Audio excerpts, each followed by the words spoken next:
நண்பா, கொஞ்சம் யோசிங்க. ஒரு போலீஸ்காரர் நாட்ட பாதுகாக்கறாரு. அவருக்கு கவர்மெண்ட் சம்பளம் குடுக்குது. ஒரு வாத்தியார் பிள்ளைகளுக்கு பாடம் எடுக்கறாரு. அவருக்கு கவர்மெண்ட் சம்பளம் குடுக்குது. ஆனா, காலையில நாம கண்ணு முழிச்சதுல இருந்து ராத்திரி தூங்குற வரைக்கும் நமக்கு சோறு போடுறாரே, ஒரு விவசாயி. அவருக்கு யாரு சம்பளம் குடுக்கறா? மழையும் கந்துவட்டிக்காரனும் தான விதிய தீர்மானிக்கறாங்க. வேளாண்மைய அரசுடைமையாக்குதல்னா நிலத்த பிடுங்கிறது கிடையாது. சிம்பிளா சொல்லணும்னா, விவசாயத்த ஒரு அரசு பணியா மாத்துறது. மத்த அரசு ஊழியர்களுக்கு இருக்கிற மாரி விவசாயிக்கும் ஒரு ஐடி கார்டு இருக்கும். மாசம் பொறந்தா 5ஆம் தேதி பேங்க் அக்கவுண்ட்ல சம்பளம் ஏறும். மழையால பயிர் அழிஞ்சாலும், விலை குறைஞ்சாலும் விவசாயி பயப்படத் தேவையில்ல. ஏன்னா, அந்த பொறுப்பு இப்ப அரசோடது.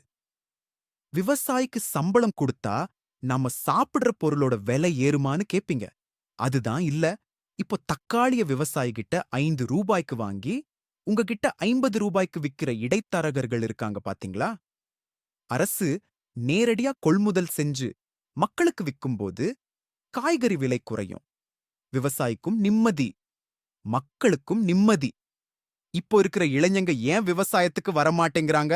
கௌரவம் இல்லையா? இல்ல நண்பா, அங்க பாதுகாப்பு இல்ல. இதுவே அரசு வேலைன்னு அறிவிச்சு பாருங்க.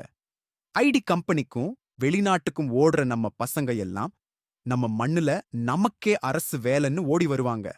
நவீன மெஷின்கள வச்சு விவசாயம் இன்னும் வேற லெவலுக்கு மாறும். மதுவ விக்கத் தெரிஞ்ச அரசுக்கு மனுஷனோட பசிய தீர்க்கத் தெரியாதா? விவசாயி சேத்துல கால் வச்சாதான் நம்ம சோத்துல கை வைக்க முடியுங்கிறது பழைய காலம். அந்த விவசாயி கௌரவமான அரசு ஊழியரா மாறி தலை நிமிர்ந்து வாழ்றது தான் இனி வர்ற காலம். இது அரசியல தாண்டி நம்ம வயித்துக்கான விஷயம்.